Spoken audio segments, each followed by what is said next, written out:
हाँ नमस्कार दोस्तों, कैसे हो? वेलकम बैक एट आपका अपना यूट्यूब चैनल। कौन सा? GP sir maths. ठीक है, कैसे हो सभी? बढ़िया। हाँ, कल छुट्टी रह गई। कल क्लास की क्या रहेगी? छुट्टी रहेगी ना। हाँ, लेकिन अभी आगे से कोई छुट्टी नहीं रहेगी, क्योंकि बहुत सारे फोन कॉल्स आ रहे थे कि सर आपने छुट्टी रख दी, हमारे बोर्ड के एग्जाम है। लेकिन अपना त्योहार है तो एक दो दिन की तो छुट्टी बनती है, लेकिन अभी कोई छुट्टी नहीं रहेगी आपकी। और ऐसे ही जैसे अपने 4 चैप्टर कंप्लीट कर दिए और ये आज है अपना 5वां। ये भी बहुत इंपॉर्टेंट है। और यह आपके सिर्फ 10th के लिए नहीं, आपकी लाइफ के लिए भी बहुत इंपॉर्टेंट है, क्योंकि ऐसे क्वेश्चन जो बोलते हैं ना रीजनिंग, तो रीजनिंग यही से स्टार्ट होती है। ये जो आप पढ़ेंगे अभी आज अर्थमेटिक प्रोग्रेशन, यही तो आगे आपका बेस तैयार होगा और आगे आप अच्छे से एग्जाम में सॉल्व कर सकते हो। तो जिसकी मैथमेटिक्स अगर स्ट्रांग है ना भाई, तो आदि समस्या का समाधान तो यही हो जाता है। और मैंने आपको पहले ही बता रखा है कि कंपटीशन के एग्जाम में क्या आएगा, भले ही आप केवी का दो, सैनिक स्कूल का दो, मिलिट्री स्कूल का दो, सारे सभी में अपनी मैथमेटिक्स है जो इंपॉर्टेंट रोल अदा करती है। ठीक है। हाँ, तो अभी आज अपना चैप्टर है 5th अर्थमेटिक प्रोग्रेशन। नया चैप्टर है बिल्कुल, और 6 मार्क्स का। बोर्ड में कितने मार्क्स का आएगा? बिल्कुल 6 मार्क्स का आएगा। ये 6 है क्या? हाँ, ये बोला ना सर, क्या 2 उंगलियां कर दी हैं? बिल्कुल। तो 6 मार्क्स का है। और ये आज अपना जो लेसन है वो कितने नंबर का है? 22 नंबर का। इसका मतलब यह है कि 21 जो लेसन है वो आपके मोबाइल में पड़े, और उसको आप एक बार नहीं, कभी कभार 2-3 बार और एक साथ देख लो। जैसे आपका पूरा चैप्टर खत्म हो गया तो उस रिवीजन के लिए क्या करो, पूरे जो अपने वीडियो डाले एक चैप्टर के वो एक साथ पढ़ो, ताकि पूरा आपका रिवाइज होना चाहिए। डेली आपके जो है बुक्स, उसमें आपको डेली पढ़ना है, डेली ही क्या करना है, वीडियो देखना है। अगर कोई समस्या आती है तो फिर अपने कमेंट में डालिए, या फिर मेरे व्हाट्सएप नंबर है उसमें भी आप देख के भेजिए, आपका सॉल्यूशन डेफिनेटली होगा। ठीक है।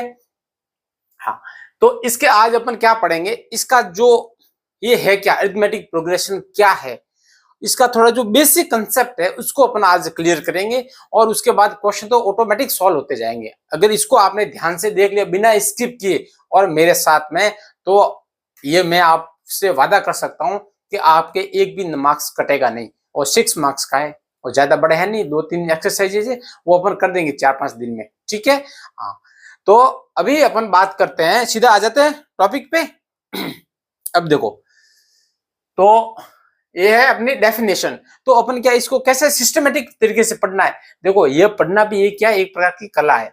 ऐसे आपको मैं बोर्ड पे तो लिखा हुआ है ये, और ये तो यहाँ पे क्या दुनिया के हर कोने में आपको मैटर मिल जाएगा, लेकिन आपको कितना पढ़ना और पढ़ना कैसे वो इंपॉर्टेंट है। ठीक है। बाकी तो बहुत सारे होते रहते हैं, मैटर बहुत सारा मिलेगा, लेकिन ऑथेंटिक मैटर मैं आपके लिए प्रोवाइड कर रहा हूं, उतना ही कर रहा हूं जितना इंपॉर्टेंट है। आपका एक मार्क्स भी नहीं कटे और आपके आने वाले फ्यूचर में भी आपका एक भी क्वेश्चन गलत नहीं हो, क्योंकि जो खुद भुगता है, जो एक्सपीरियंस है वो मैं आपके साथ शेयर कर रहा हूं। ऐसे नहीं है कि मैं गुदड़ी से उठ के आ गया और यहाँ क्लास लेना शुरू कर दिया, नहीं, बहुत संघर्ष किया है, और एक क्षेत्र में नहीं बहुत सारे क्षेत्र में। हाँ, और फिर सफलता का परचम तो लहरा ही है, उसमें बोलने की तो कोई बात ही नहीं। अब देखो, ये है डेफिनेशन। तो क्या it is a sequence of numbers, ये क्या है, नंबर का एक सीक्वेंस। अब बोलो सीक्वेंस का क्या, क्रम है। जैसे ये नंबर है, यहाँ पे देखो ये कितने का गैप है, 2 का। यहाँ पे कितना गैप है, 2 का, और यहाँ पे भी कितना गैप, 2, मतलब 1 में 2 ऐड किया तो एक सीक्वेंस बन गई। हाँ दोस्तों, तो थोड़ा इंटरप्शन हो गया था किसी वजह से, लाइट की वजह से, क्योंकि अपनी ये जो क्लास है ना, ये बाकी लोगों की तरह लाइट वाले को भी अच्छी नहीं लग रही है ना, लाइट कट कर दी, कोई दिक्कत नहीं, लेकिन अपने ऐसी बाधाओं से उभरना है तभी तो अपन सफल होंगे। छोटी सी कोई समस्या आ गई और बैठ गए तो फिर तो कैसे सफल होंगे। बिल्कुल यहीं से अपने को मजबूती मिलेगी, और आप लोग जब मेरे साथ हो तो कोई समस्या है ही नहीं, तब तो कोई समस्या ही नहीं है। देखो ये सीक्वेंस का मैंने बताया, सीक्वेंस का एक क्रम होता है ना। कोई भी काम अपन बोलते हैं एक सीक्वेंस से करो, स्टेप बाय स्टेप। तो ये स्टेप क्या होता है, फिक्स होता है। जैसे इसमें गैप है, वो गैप 2-2 का है, तो एक ये सीक्वेंस बन गया। अब आगे और मैं इसको बनाना चाहूं तो क्या आएगा, यहाँ पर 9 आएगा और यहाँ पर 11, ऐसे आता रहेगा ना। बिल्कुल। अब फिर क्या है, each term is obtain by adding a fix number. और ये टर्म्स अपने को कैसे मिल रही है, एक फिक्स नंबर को अपन क्या कर रहे हैं, ऐड कर रहे हैं। फिक्स नंबर को ऐड कर रहे हैं ना, प्लस कर रहे हैं 2, और ये भाई इसको माइनस करने से भी आ जाएगी। अगर अपन ऐड करेंगे तो अपने को जो सीरीज मिलेगी वो मिलेगी असेंडिंग ऑर्डर में, अगर अपन माइनस करते हुए जाएंगे तो वो मिलेगी डिसेंडिंग ऑर्डर में। कैसे, इसको देखो, जैसे ये 11 है, ये 9 है, ये 7 है, ये 5 है, ये 3 है और ये 1 है। तो यहाँ पे मैंने क्या किया, माइनस किया है ना 2 को, तो ये सीरीज जो है वो अपने को प्लस करने से भी मिल जाएगी और माइनस करने से भी मिल जाएगी। लेकिन प्लस और माइनस जिस नंबर का करेंगे वो फिक्स नंबर होंगे। वो कैसे नंबर होंगे, फिक्स नंबर होंगे। ठीक है, फिर है टाइप्स। तो डेफिनेशन के बारे में क्या है, अब देखो, तो ये अर्थमेटिक एपी है क्या, एपी क्या, एक सीक्वेंस है नंबर का सीक्वेंस, उसमें नंबर ही है ना, उसमें अपने क्या है, हाँ, कौन से नंबर आएंगे, नंबर ही आएंगे, वेरिएबल नहीं आएंगे, चिंता मत करो। तो ये क्या, एक सीक्वेंस है। और फिर क्या है, अगला जो टर्म मिलेगा वो कैसे मिलेगा अपने को, उसमें कुछ चीज, फिक्स चीज जोड़ने से मिलेगा या फिक्स नंबर घटाने से मिलेगा। और ऐसे भी हो सकता है कि एक कांस्टेंट सीरीज भी अपने को मिल सकती है। कैसी, कि जैसे ये 1 है, 1 1 1 1, इसमें ना तो कुछ जोड़ रहे हैं ना कुछ घटा रहे हैं।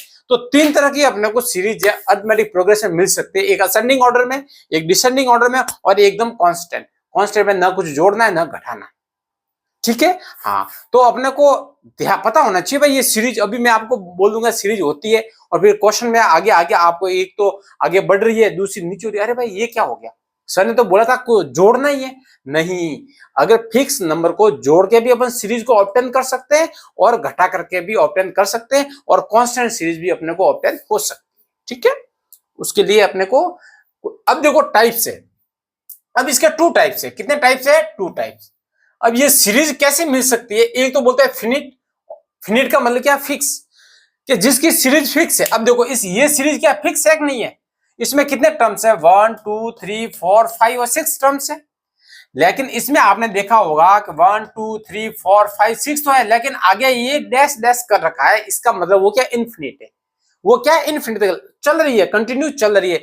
लेकिन ये तो कहां चलेगी, 0 आ गई और आगे कोई डैश है नहीं, वरना तो ये भी चल सकती है। अगर 1 में से -2 करेंगे तो आगे अपने क्या आएगा, माइनस का 1 आएगा, आएगा कि नहीं आएगा। ये सीरीज भी कंटिन्यू रहेगी, लेकिन उसके पीछे कोई डैश नहीं है, इसका मतलब वो फिक्स हो गई, फिनिट हो गई, सीमित हो गई। तो एक तो होता है अपने फिनिट एपी और एक होता है इनफिनिट। तो ये तो अपनी हो गई फिनिट और ये हो गई इनफिनिट। ठीक है, ये एग्जांपल आप यहां लिख सकते हो। एग्जांपल क्या है, जैसे ये 2 4 6 और 8, ये फिनिट हो गई। और जैसे मैं यहां लिख लूं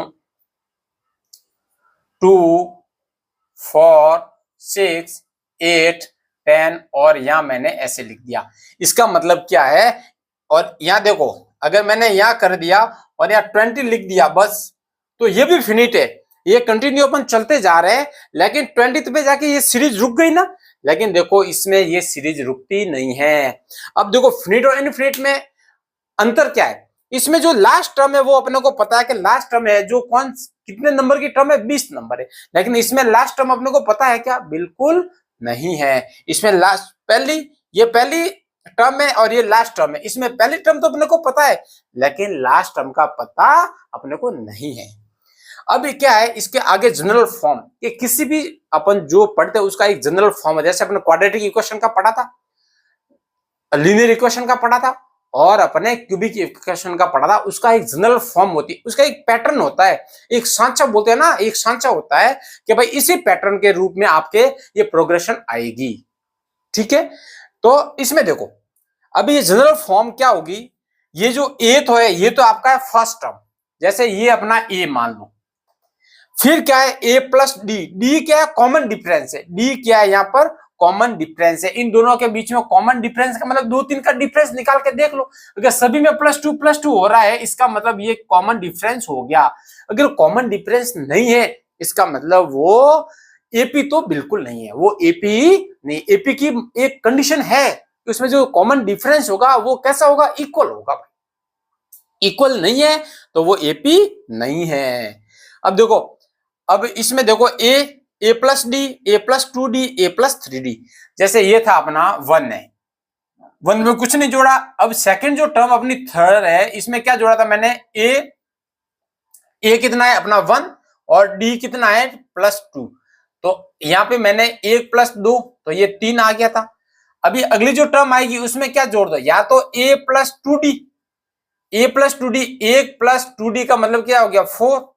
तो या तो आपको ऐसे आ जाएगी 5, नहीं तो अगली वाली में ऐड कर दो। ठीक है, तो ये एक कॉमन डिफरेंस 1 टाइम जोड़ा, फिर कॉमन डिफरेंस को 2 टाइम कर दिया, कॉमन डिफरेंस को 3 टाइम्स कर दिया। ये देख लो, ये एक से ये कितना 2 का अंतर है, एक और इसमें कितना है 4 का अंतर है, एक और 7 में कितना है देख लो 6 का अंतर है, इसमें कितना 8 का अंतर है। तो देखो ये तो हो गया 1d जोड़ा, इसमें 2d, इसमें 3d, इसमें 4d। समझ में आ गई ना बात। हाँ, तो इसको मैं हटा देता हूं, नहीं तो आप और कंफ्यूज हो जाओगे कि ये क्या हो गया। अब देखो फिर क्या है, एक होती है इसका nth टर्म। nth टर्म कितनी है कि जैसे 20वीं टर्म निकालनी है, अगर ये सीक्वेंस है और इसमें भाई मेरे को 20वीं टर्म निकालनी है ना, तो उसको बोलते हैं nth टर्म। nth यानी नंबर ऑफ टर्म, कि कौन सी टर्म है 20वें नंबर की, तो इसको निकाला है। अगर इसमें क्या है अपने को फर्स्ट टर्म, ए क्या है यहाँ पर फर्स्ट टर्म है, एन क्या है नंबर ऑफ टर्म कि टोटल नंबर है कितनी टर्म है, 2 टर्म है। जैसे यहाँ कितनी टर्म है 1 2 3 4 5 6 टर्म है, इसमें 6 टर्म है, तो किसी में 1000 भी हो सकती है, बोल दिया ना ये। हाँ, अनलिमिटेड भी होती है टर्म, है ना। अब देखो डी आपका क्या है कॉमन डिफरेंस है, ठीक है, और ए एन क्या है nth नंबर की टर्म। ठीक है, जैसे मेरे को 20 नंबर की टर्म निकाली, तो ये हो गई ए एन का मतलब कितने हो गए ए 20 और ये एन हो जाएगा 20। ठीक है, अब फिर क्या है सम ऑफ एन टर्म। तो एक तो क्वेश्चन इस टाइप का बनता है आपके, अगर आपको क्या ये तो बनेगा जनरल क्वेश्चन कि अगर सिंपल क्वेश्चन आपको देना है तब तो देगा ये ऐसा कि भाई 10वीं टर्म कौन सी है, 5वीं टर्म कौन, जैसे ये ऐसे लिख दिया, ये लिख के बोलेगा भाई 15 नंबर की टर्म निकालो, तो अपन एन क्या आ जाएगा, एन आ जाएगा अपना 15। तो ये अपने पास है, कॉमन डिफरेंस अपने पास है और 15 है। अगर इस फॉर्मूले में वॉल्यूम अपने क्या है डाटा पुट कर देंगे तो अपना आंसर आ जाएगा। ये आगे अपन प्रैक्टिस करेंगे, ये प्रैक्टिस अपन डेफिनेटली करेंगे आगे, यही तो एक्सरसाइज है ना। अभी आप थोड़ा सा एक मोटा मोटा ये माइंड में मैप बना लो कि अपने को पढ़ना कैसे सिस्टमेटिक तरीके से। अगर ये टर्म्स आपके थोड़ी सी दिमाग में है तो फिर जब अपन क्वेश्चन करेंगे तो वो ऑटोमेटिक आपके माइंड में क्लिक हो जाएगी। अभी क्या सम का मतलब जोड़ना, सभी का योग कितना होगा, एन टर्म है, इन सभी का योग कितना होगा। अगर मैं इन सभी को जोड़ दूं, इन सभी को जोड़ दूं तो summation of sum of n terms का कितना आएगा, तो इसका एक फॉर्मूला है n/2। एन का मतलब टोटल टर्म कितनी है, जैसे मैंने यहां बोला था 15 टर्म, तो ये हो जाएगा 15/2। ए आपकी वही क्या है फर्स्ट टर्म है, एन क्या है 15 नंबर की टर्म, और डी क्या है कॉमन डिफरेंस। ठीक है, यही तो है। और इसमें 2 है सम निकालने का, एक तो ये है, दूसरी ये है। ये कौन सी कंडीशन में काम आएगी, जब अपने पास फर्स्ट टर्म दे रखी है और एन टर्म दे रखी है ना, जैसे 15 नंबर की टर्म, और कॉमन डिफरेंस तो होगा ही अपने पास। जब एक सीरीज आएगी तो कॉमन डिफरेंस तो ऑब्वियसली होगा ही। अगर एन टर्म अपने को नहीं दे रखा है, ठीक है, और लास्ट टर्म दे रखी है अपने को, कौन सी टर्म दे रखी है लास्ट टर्म। देखो एन टर्म और लास्ट टर्म में फर्क क्या है, जैसे एन टर्म यहाँ कौन 1 2 3 4 5 6, ये 6 नंबर, 6 तो हो गया number of term n. L क्या है अपने को पता नहीं है, और ये आगे जाके इसने लास्ट टर्म दे दी -8 दे दी। ठीक है, अपने को पता नहीं है कौन से नंबर -8 कौन से नंबर की टर्म है, वो अपने को पता नहीं है। तो वो ये जो एल है वो लास्ट टर्म अपने काम आ जाएगी। अगर इसका अपन इस फॉर्मूले में वैल्यू पुट करेंगे तो भी अपना आंसर ये और ये दोनों क्या होगा सेम आंसर आएगा। ठीक है, और लास्ट में अरिथमेटिक मीन तो अपने को पता ही है, मीन मोड मीडियन पढ़ा है ना, हाँ वही मीन है। तो अरिथमेटिक मीन क्या होगा कि पहले क्या करना है सम ऑफ ऑल टर्म, जो भी टर्म है उन सभी का क्या कर दो सम कर दो, और अपॉन में नंबर ऑफ टर्म कितनी है। अगर 3 टर्म है तो क्या है 1 2 3 को क्या कर दो सम कर दो और 3 का भाग दे दो। ठीक है, तो 3 आंसर आ जाएगा। ऐसे भी कर सकते हैं। क्वेश्चन एक क्या थोड़ा सा सिस्टमेटिकली कैसा आ सकता है, आपको 3 टर्म दे दी, क्या दे दिया 3 टर्म दे दी, जैसे ए बी और सी दे दिया। अब बोलिए आप ये बी को गायब कर देंगे, बी को क्या कर देंगे गायब कर देंगे। अब बोलेंगे कि बी निकालो, तो बी क्या होगा, तो ये जो अपना बी है ये क्या होगा, तो ए प्लस सी कर दो, अपॉन में 3 का भाग दे दो, क्योंकि किसका भाग देंगे, हाँ अब देखो 3 का देंगे 2 का देंगे, अरे ये जब पता ही नहीं है तो 3 का क्यों देंगे, तो 2 का देंगे, भाग किसका देंगे 2 का, इन दोनों को जोड़ दो और ये एवरेज आ जाएगा। एवरेज का मतलब जो अपने को दे रखी है टर्म्स उन सभी का सम कर दो, या टर्म तो 2 ही दे रखी है ना, ये तो क्या है अननोन टर्म है, तो उसको अपन कैसे सम करेंगे, अननोन टर्म को तो काउंट कैसे करें, अपने को पता ही नहीं है, तो जो नॉन टर्म है दोनों को जोड़ के 2 से डिवाइड कर दो, ये बीच वाली टर्म आ जाएगी। ठीक है, तो आज ये जो अपना अरिथमेटिक मीन है, समांतर श्रेणियां, इसको अपने अच्छे से पढ़ा है, और अगर फिर भी अगर आपकी कोई क्वेरी है, कुछ भी समझ में नहीं आया है, तो बेहिचक अपने नंबर भी है, अगर किसी ने नंबर नहीं है किसी के पास तो ये रहे अपने नंबर, बहुत ही सिंपल है 8454950631। तो इस पे क्या करना है, सिर्फ मैसेज करना है, कॉल नहीं करना है ना, बिजी रहते हैं ना, तो आप मैसेज डाल दो और जैसे ही मेरे को समय मिलेगा बिल्कुल रिप्लाई मिलेगा, 100% आपका रिप्लाई मिलेगा, आपकी हर एक समस्या का समाधान होगा। ठीक है, हाँ बाकी बढ़िया, बिल्कुल मन लगा के पढ़ाई करो जस्ट के, ठीक है, नहीं अरे मिलते हैं मिलेंगे ठीक है, हाँ चलो okay, all the best, thank you.